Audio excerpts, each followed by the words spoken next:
nothing like the smell of a late summer New York club crowd. Get the old blood pounding, isn't it? Well, it's a pleasure to be in Manhattan. Manhattan is my second most favorite island in the world, only because I live on Hawaii, and I feel more affinity to this island than to the other Hawaiian islands, which have various cultural extremes I'm not really capable of relating to. But you'll hear more about that. Anyway, it's great to be here. It's great to see so many familiar faces. I appreciate those literary trajectories so ably launched from this stage by Anais and Shirai. And what can I tell you? It's a pleasure to be here. I always feel when I come to Wetlands that I'm like checking in with sort of my home base congregation. About 5 years ago, I moved out to Hawaii for the specific purpose of looking back at this scheme and putting in a full-time effort to understand it. Of course, this tells you I didn't have a job. I still don't, but if you're a cultural commentator, who needs a job, right? The glory alone is sufficient to pave one's way. And I, probably like you, here at the end of the 20th century, having lived long enough to go at least once or twice around the block, I'm noticing that the strangeness is not receding. The strangeness seems to be accelerating. The theme of this evening is Logos meets eros. Well, I don't know a lot about eros. I do think if you smoke after sex, you're probably doing it too quickly. But otherwise, my expertise lies in another direction. I started out in psychedelic drugs, and people said it was a flight from reality. Still is a flight from reality, but I think reality is now a bit more scary than the drugs we used to fly from it so long ago. Is that the victory of the cultural meme, or is that just I don't know, the yawning grave sort of opening ahead of us? I don't know. My thing is to be amazed at the world as given by nature, but ever more as we approach this millennial speed bump in our cylindrical highway, to be amazed at people and about the direction that mass psychology seems to be taking. And since I assume everybody here is a shaper of this mass psychology and the extremely powerful media-based jobs that you all occupy, it might be worth talking about that a little bit tonight. As I see it, I spent all afternoon at MoMA, as I always do when I come to town. I know it's a thing, but I do it anyway. Worshiping at the altar of modernism. So relieved now that it's almost over, because it's going to be bracketed in this century, the 20th century. It's almost over. There's very little left to run, a few I's to be dotted, a few codas to be played. But essentially, it's a done deal. And this end of the century psychology is a psychology of hysterical conclusionism and summation, and to some degree a rhetoric of fear that we can never outdo ourselves. And I think it probably felt the same way 100 years ago. If you had been in Vienna in 1899 when Jugendstil was bursting at its seams and Freud was beginning to formulate his theories, and the Paris Air Show of 1905 was in the planning. There has always been this a sense of fatalistic and apocalyptic excitement at the end of the century, and always throughout a culture at the edge of its technologies. And to my mind, the most interesting technologies of the 20th century have all been communication technologies. And I extend that to LSD, DVD, HD TV, GHB, 5-methoxy DMT, all communication technologies for the purpose of transforming languages, transforming understanding. And now, it seems to me we've struck the main vein. I mean, maybe it's just that I live up on my mountain and once a year in pursuit of money journey to cities not like this. There are no cities like this, but the lesser lights to gather the gold. But I have this sense now of palpable acceleration, and it has many qualities, but the quality that fascinates me most is one I hadn't predicted, which is it's getting funnier. It's getting funnier because everybody's categories are disintegrating. And the cult of political correctness dictates that we never point out that other people don't make sense. So not making sense has become enshrined as a domain of cultural activity. And God knows, I mind that, you know. Somebody once said, actually it was the mushroom itself. But somebody who happened to be a mushroom once said, what did they say? If you're not part of the problem, you're part of the solution. No.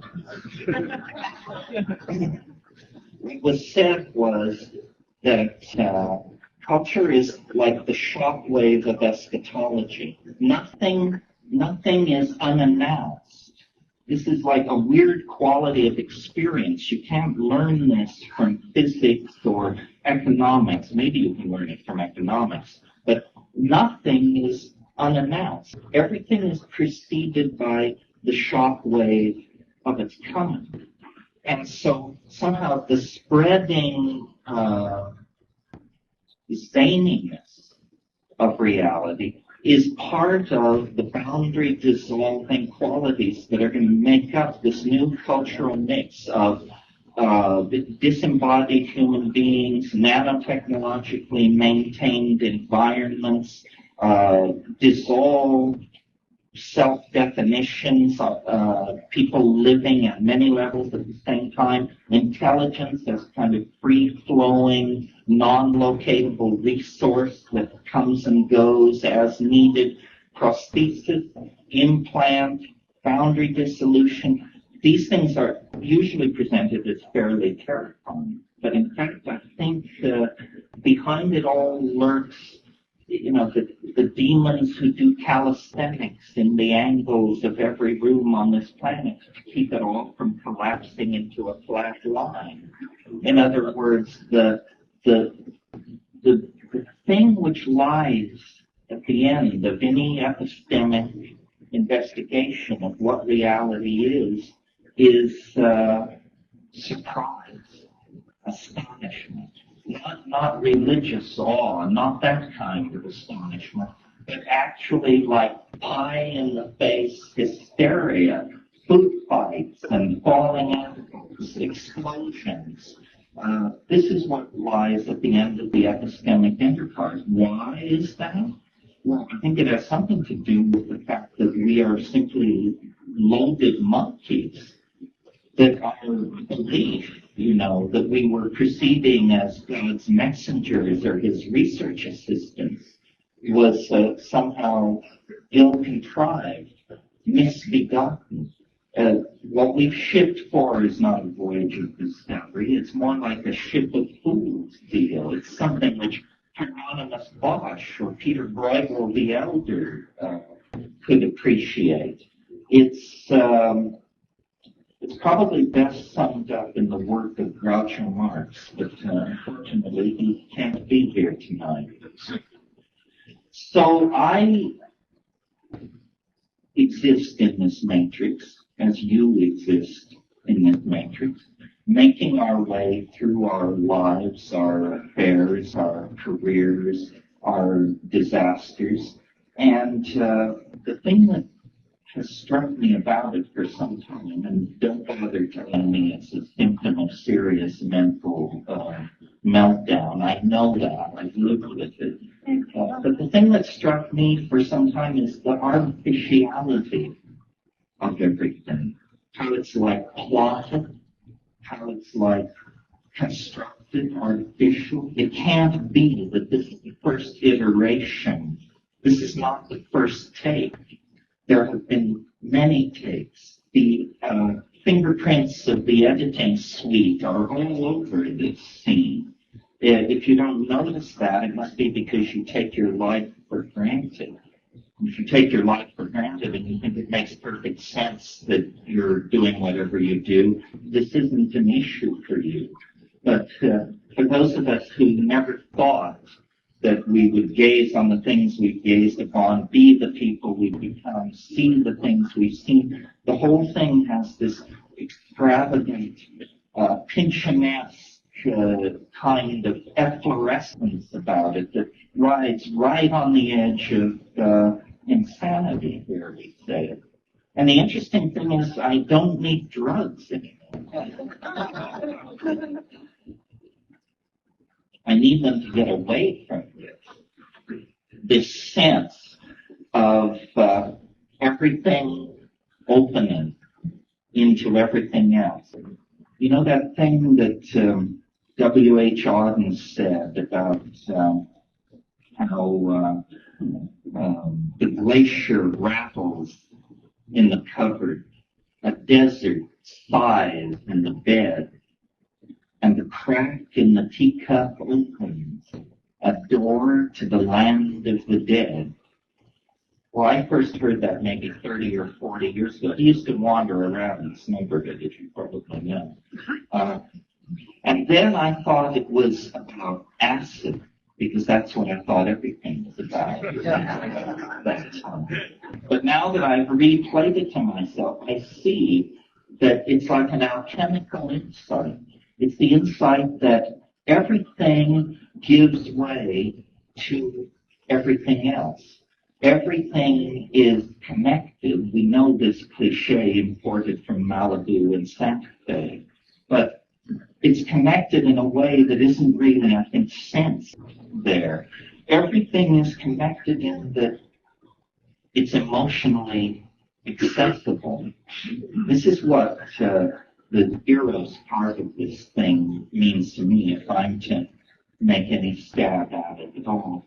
When I was very young, I must have had a very non-traumatic upbringing, because I discovered early in life a stunning truth that's made my life very complicated in its wake, but that I still think is true. And it's that people are very easy to love.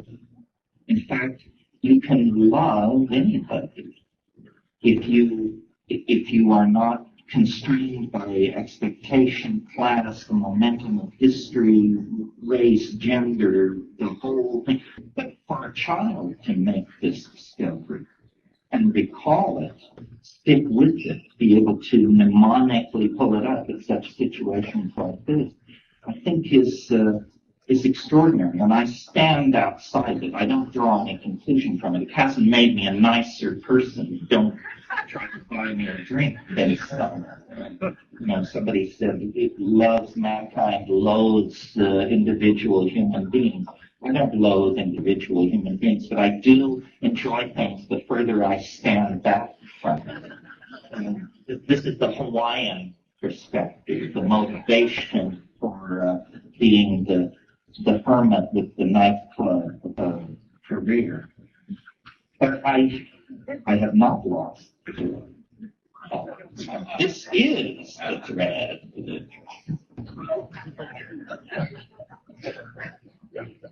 And what it's about, it's an effort to generalize, from one person's life to everybody's life. Because the only thing I really bring to the party is a lot of experience and then some ability to articulate it.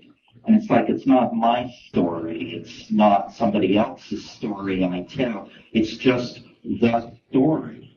And this story is like the literary net of synchronistic connectivity that makes life something other than the laws of physics. Particles flinging themselves through nothingness, waves dying out in empty space. This isn't our experience of being. Our experience of being is meaning. That's my experience, and the meaning is not always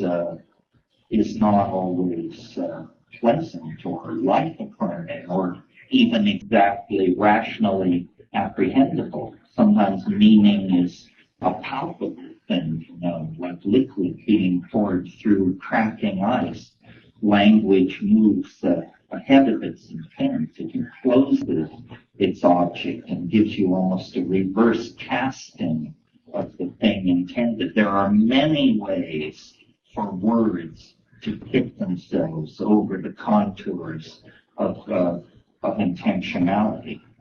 So personality becomes an issue, because in the future, personality, if it exists at all, is going to be a very fluid, dynamic thing. One of our hang-ups is the idea that we come with one body, one mind, or one body and a mind split into two parts. All these are social fables, illusions. The fabric of reality is defined by whatever large numbers of people believe about it. And now, in the absence of an overarching metaphor that can claim everybody's allegiance, reality is actually fracturing. I call it the balkanization of epistemology. I poke fun at the abductees and make jokes about pro bono proctologists from nearby star systems. But for all of that, what this fracturing means is permission to manifest opinion as art. That's really all there is. There is no truth that is different from opinion. There is nothing is secure. I mean, even mathematics, if you understand Kurt Gödel and people like this, even mathematics is an uncertain enterprise. Even common arithmetic is an uncertain enterprise. So, what are we left with? Well, I argued a couple of weeks ago with Sheldrake and Abraham about this. I said we have to look at our messengers. We have to look at the people who bring the news of the pro bono proctologists from nearby star systems, who bring the news of military establishments trading human body parts for fiber optic technology. We have to examine the messengers. They quickly stomped on that and said, no, that won't work, because if you go back into the history of ideas, lots of screwballs have attained great success with their ideas. You don't want to look too hard at Newton or Wagner or Thomas Aquinas or anybody else. So the squirrel test or the fluff test is insufficient. Well, so then what are you left with? Well, basically a sense of humor and a battered sense of aesthetic, I think. I don't know how loose-headed the heads in this town are. I rather suspect they're screwed more tightly than the situation further west. and screwed more loosely than the situation further east. But I'm telling you, as the world reforms itself in these islands of defined opinion, the only thing which is going to make sense is sense which is conferred. So it becomes like about beauty, I think. Beauty. Beauty is an easier to realize value than political correctness, bodhisattvic compassion. What are these things? Who knows? The rancorous debates start as soon as they're mentioned. Beauty is self-defined, perceived and understood without ambiguity. And beauty is the stuff that lies under the skin of our individual existences. You know, James Joyce said in Finnegan's Wake, he said, we sprout on the sunny side here in Moy Cane, meaning in the red light district of Dublin. But up in the Yen prospector, you sprout all your worth and you woof your wings. Well, you don't have to go up in the Yen prospector, because right here, right now is a good enough place to do this. Our past is disappearing.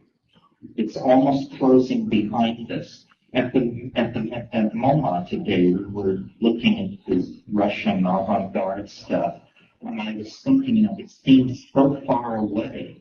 They seem almost like messages as distant as messages from the 16th century or the 14th century. What does it mean to us? The struggle between fascism and Bolshevism, the struggle between the European banks and emerging socialist ideals in the 20s and the 30s. I mean, this stuff arrives absolutely as ancient as the cave paintings at Lascaux. Our past is all becoming more and more somebody else's past, irrelevant to the enterprise of the future. Oh yeah, I know that if you don't learn from history, you're bound to repeat its errors. But the most important thing to learn from history is not to do it at all. You know, that it's a very bad idea for history. Look where it got us. The only way we can essentially redeem what history has done to us is carry the understanding that it brought back into the enterprise of humans, of creating sane systems of education, of resource extraction, of healthcare and community value. If we don't carry the experience of history back into those domains, history will continue. I remember once when I was a fighting radical in the streets of Berkeley, and someone had let a banner down over the front of a building. It was a quote from Jean-Paul Sartre. It said, "Socialism will not be transcended until we transcend the conditions which created it."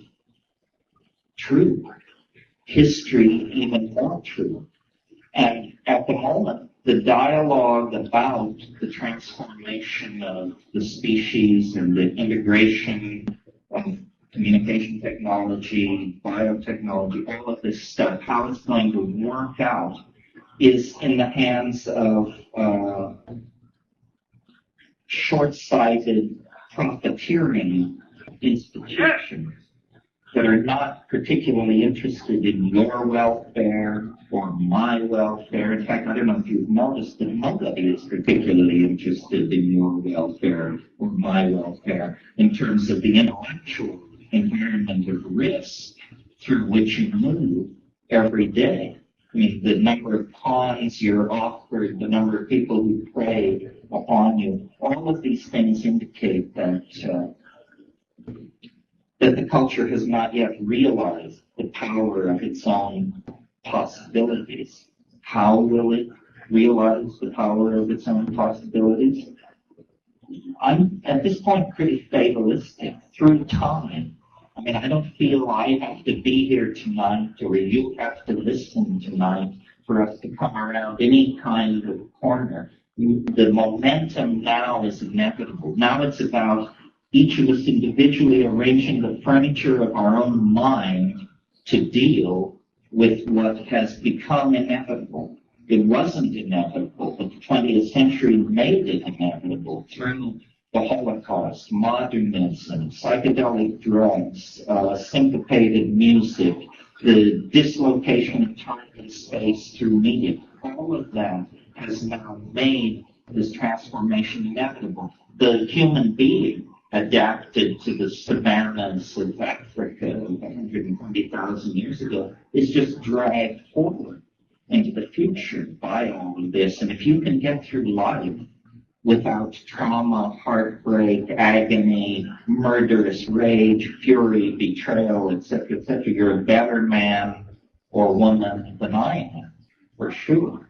I don't think anybody can get through the narrow neck of, first of all, incarnation in a body, but more trying, incarnation inside a historical society that is cannibalistic, low intentioned, and with values that are completely formed and modeled on the marketplace. So I think about all of this all the time, and I feel great change. I try to monitor it, especially in the realm of society and technology. Everything is redefined every 30 days, every 60 days, redefined toward some kind of singularity, some kind of extraordinary moment in the fractal pattern of historical unfoldment. You know, fractals are always repetitious, always low levels build to higher levels, but nevertheless, somehow intrinsically to the pattern, there comes a moment where there's an apotheosis, a breakthrough to a new level of understanding. And then whatever the old world was, it simply dissipates. It goes away. Not that there isn't political struggle, but that once the, call it karmic underpinnings of a historical position, especially an oppressive historical position, once those underpinnings are articulated, revealed, shown in the light of day, then the game cannot continue. And I feel like we are, interestingly, in this calendrical moment, we can experience the calendar's transformation, or we can use it as others are using it to put forward the idea that certain things are now obsolete, no longer to be practiced outside the confines of the 20th century, not part of the third millennium. And I'm thinking of fascism, sexism, racism, all the division-based consequences of old-style politics. And people say, well, where then do psychedelic drugs fit into all of this, or do they fit into it? Of course they fit into it, because the felt presence of experience, the reclaiming of the body, that's the critical political battleground.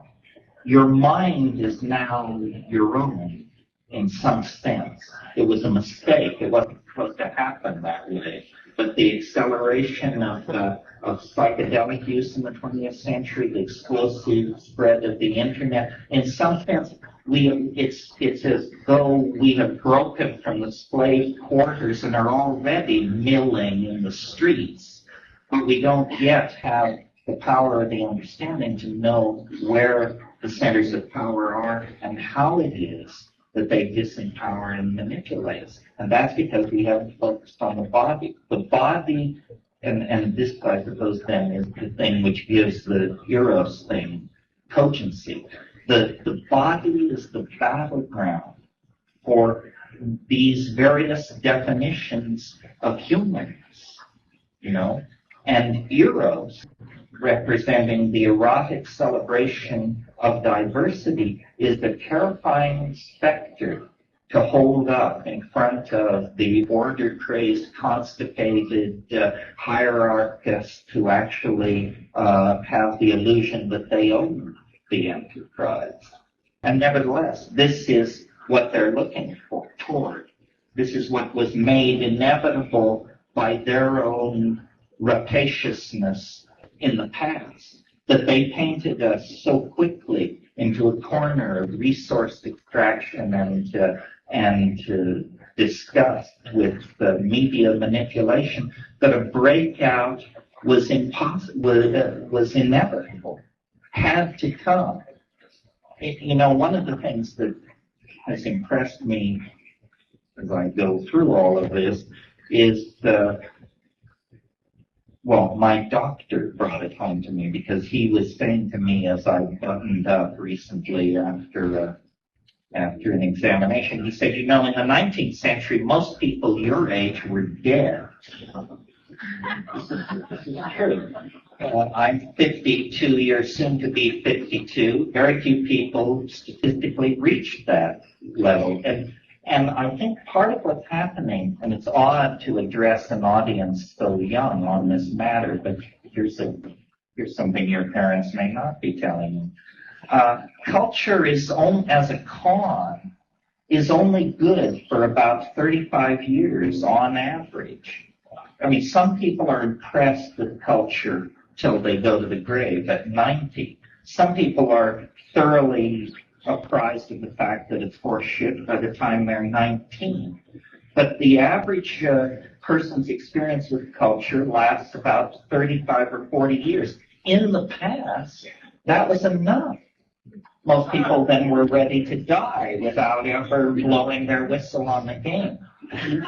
What is happening here is we are living past the age, by the millions, living past the age where cultural values make any sense at all. They simply are after, you know, the 10,000th piece of apple pie, the 16th Mercedes, the 500th whatever. It's just seen to be intolerable, unbearable. You know, the agony that resides in matter that the surrealists were so prescient in insisting upon. So culture generally is an infantilizing process.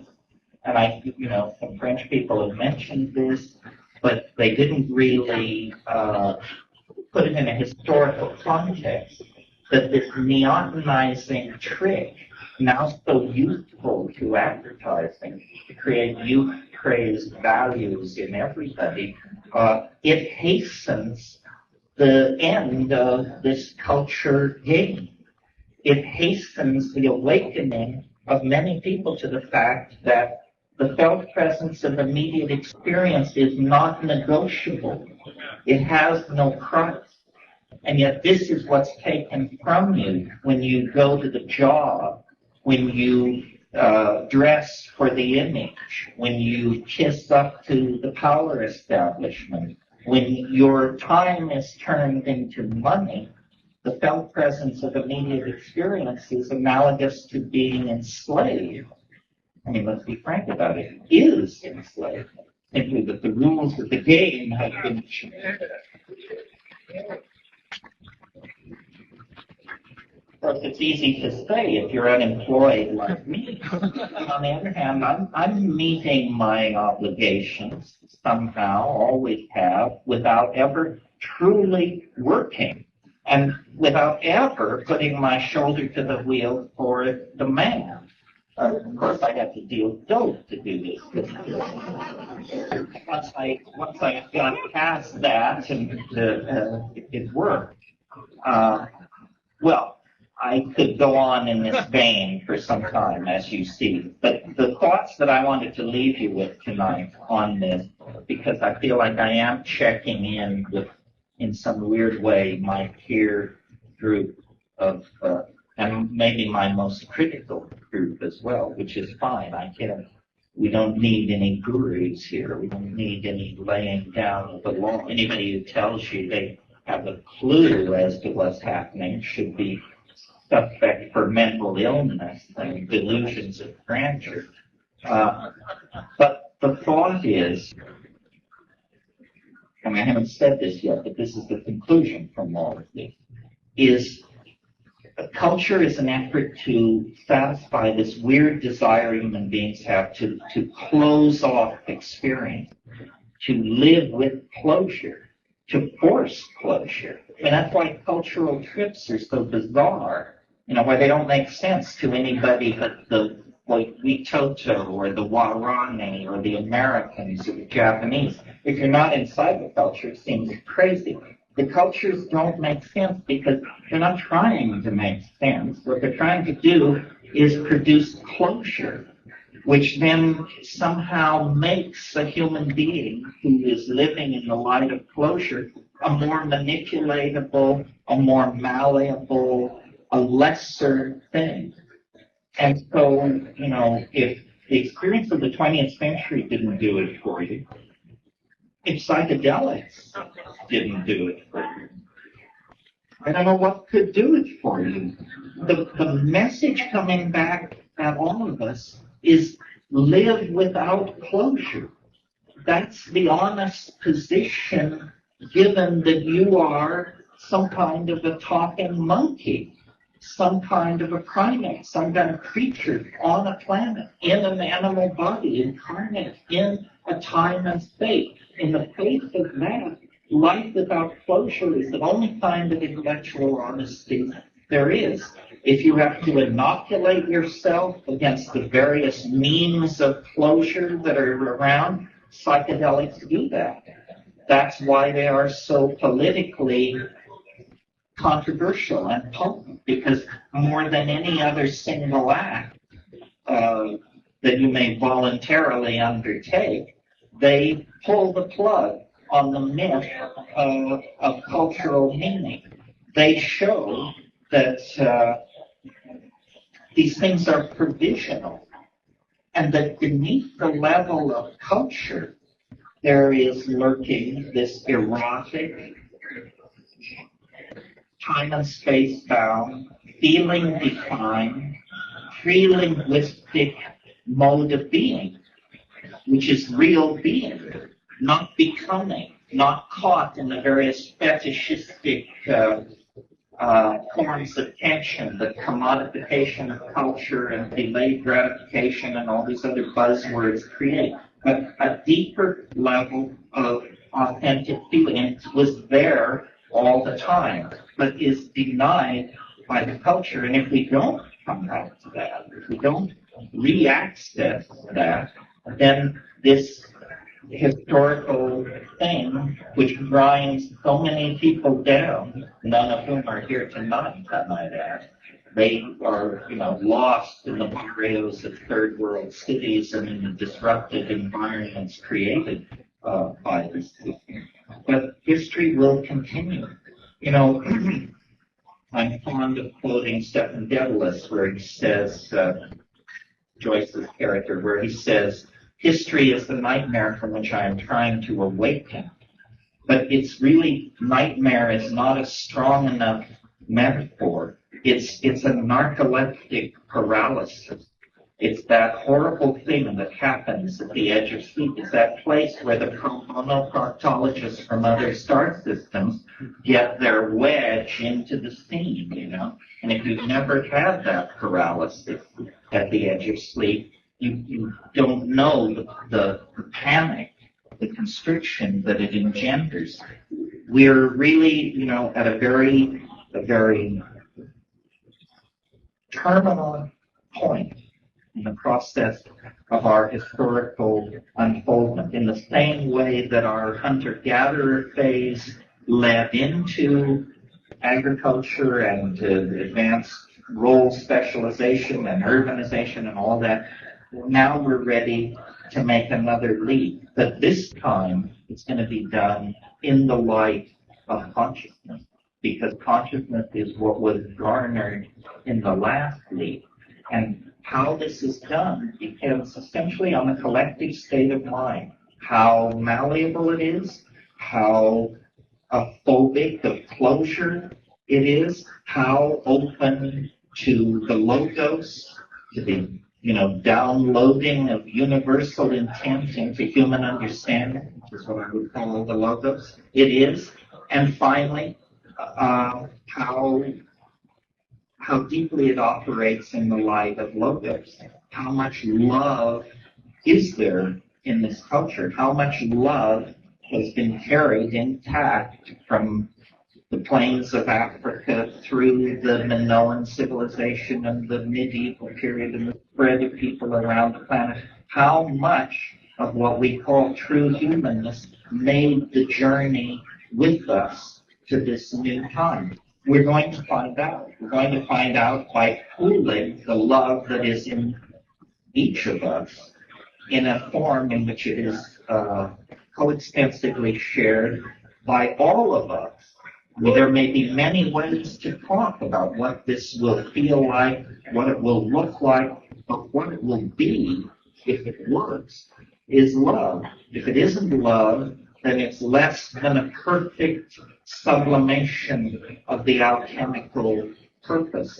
And less than perfect is now off the menu. So the only way up is out, up and out. That's all I have to say.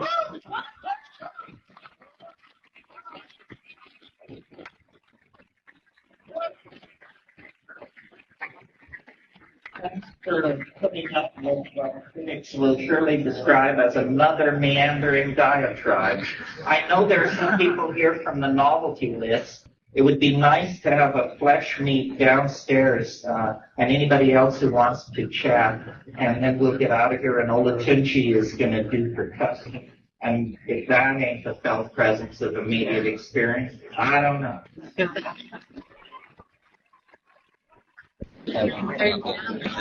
you.